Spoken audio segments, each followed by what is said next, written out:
স্বপ্ন পূরণ করতে চাই এবং স্বপ্ন পূরণ করার জন্য আমি যা ইচ্ছা তাই করতে পারবো। এই কথাটা মুখে বলা যতটাই সহজ, আসলে এটা কাজে প্রমাণ করা কিন্তু অনেক কঠিন।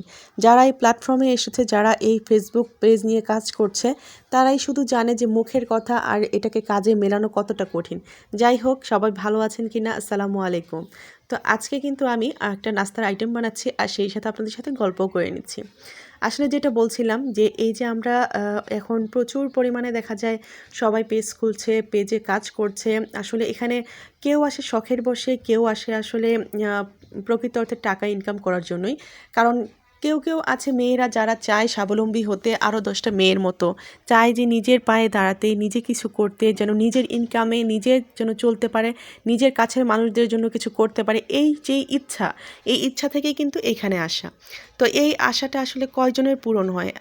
আমি আমার দিক থেকে যাদের দেখেছি, অনেকেই আসে এখানে কিন্তু ব্যর্থ হয়ে একসময় পরিশ্রম করতে করতে কিন্তু ক্লান্ত হয়ে যায়। তখন কিন্তু তারা এই প্ল্যাটফর্মটা ছেড়ে দিয়ে চলে যায়। তার কারণ কি? কেউ জানে না যে এটার আসলে সঠিক নিয়ম কি। একটা সময় আসলে ভুলভাবেই তারা এখানে কাজ করে এবং কিছু কিছু নিয়ম জানে না। তারপরেও দেখা যায় অক্লান্ত পরিশ্রম করে, শেষে তারা ভালো একটা ফল পায় না। তখন কি হয়? তাদের যে একটা ধৈর্য শক্তি, সেটাই কমে যায়। তার জন্য আমি বলবো, এখানে যারা কাজ করছেন তারা কিন্তু প্রচুর ধৈর্য নিয়ে আসবেন। আর সেই সাথে অবশ্যই এখন এখানে কিন্তু সবাই দেখবেন অনেকেই আছেন যারা এইরকম কন্টেন্ট ক্রিয়েটর, যারা কিনা ফেসবুকে কীভাবে কাজ করতে হবে, কীভাবে করলে আপনি সফলতা পাবেন সেই সম্বন্ধে কিন্তু খুব ভালো ভালো ধারণা দিয়ে থাকে। এবং বড় বড় পেজগুলোকেই কিন্তু ফলো করতে হবে।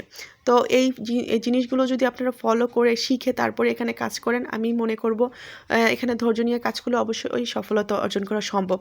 আর এখন যেটা বলবো, মানে কন্টেন্ট মনিটাইজেশন সেটআপ, যেটা আমরা 2025 সালে জানতে পেরেছিলাম যে আমাদেরকে দেওয়া হবে, সেটা কিন্তু ইনশাল্লাহ এখন প্রচুর পরিমাণে সবাই পাচ্ছে। এখানে কিন্তু আপনাদের যাদের পুরানো পেজ আছে এবং অনেকটা বছর হয়ে গেছে কিন্তু এখানে কোনো ফলোয়ার্স নেই, ভিউ নেই, তারাও কিন্তু এই সেটআপটা পেয়ে যাচ্ছে। তার কারণ কি? এখানে আসলে কারণটা কেউ বলতে পারছে না। কারণ এটাই ভালো, আসলে ফেসবুকই জানে যে কিসের জন্য তারা, কিসের ভিত্তিতে আসলে এই সেটআপটা দিচ্ছে। তো যাই হোক, এখানে বলবো যে প্রচুর ধৈর্য নিয়ে থাকতে হবে এবং আপনার মনোবলটা দৃঢ় রেখেই কাজ করতে হবে। আপনিও ইনশাল্লাহ এই সেটআপটা পেয়ে যাবেন। যারা যারা পেয়েছে তাদের জন্য অনেক অনেক শুভকামনা আমার দিক থেকে। তো যাই হোক, অনেক কথাও বলে ফেললাম। এখানে কিন্তু আমি আজকে যেই মিনি সমোসাগুলো সেগুলো তৈরি করছি, এটা সিঙ্গারাও বলা চলে। তো এখানে আমি এটা কিন্তু ইফতারের আইটেমের পরে তৈরি করছি। ইফতার করার পরও কিন্তু আমরা 9টা-10টার দিকে একটা নাস্তা আইটেম করে থাকি, হালকা পাতলা নাস্তা করে থাকে। তো সেই ক্ষেত্রে কিন্তু এটা করা যেন আসলে নামাজ টামাজ পড়ে তারপর যেন যার ইচ্ছা হয় তারা খেতে পারবে। তো এই মিনি সমোসাগুলো তৈরি করতে বা সিঙ্গারাগুলো তৈরি করতে কিন্তু খুব একটা সময় লাগে না। দেখতেই পেরেছেন, একটা রুটি তৈরি করে কিন্তু আপনি এটা তৈরি করে ফেলতে পারবেন। আর আমি যে পুরটা তৈরি করেছি সেটা কিন্তু এখানে একটু গরুর গোশত দিয়ে, তারপর কিন্তু আমি এখানে আলু দিয়ে, একটু টমেটো দিয়ে এই পুরটা রেডি করেছি। তো এটাও কিন্তু খুব সহজেই রেডি করে ফেলেছি। তো এটা রেডি করার পর কিন্তু এটা তৈরি করার তেমন একটা ঝামেলা না। আমি আটার মধ্যে কিন্তু একটু তেল দিয়ে, গরম পানি দিয়ে ডোটা তৈরি রেস্টে রেখে দিয়েছিলাম। তারপরেই কিন্তু এটা আমি বানাতে শুরু করে দিয়েছি। আসলে 10 থেকে 15 মিনিট পরে এটা বানিয়ে ফেলতে পারবেন একটু রেস্টে রেখে।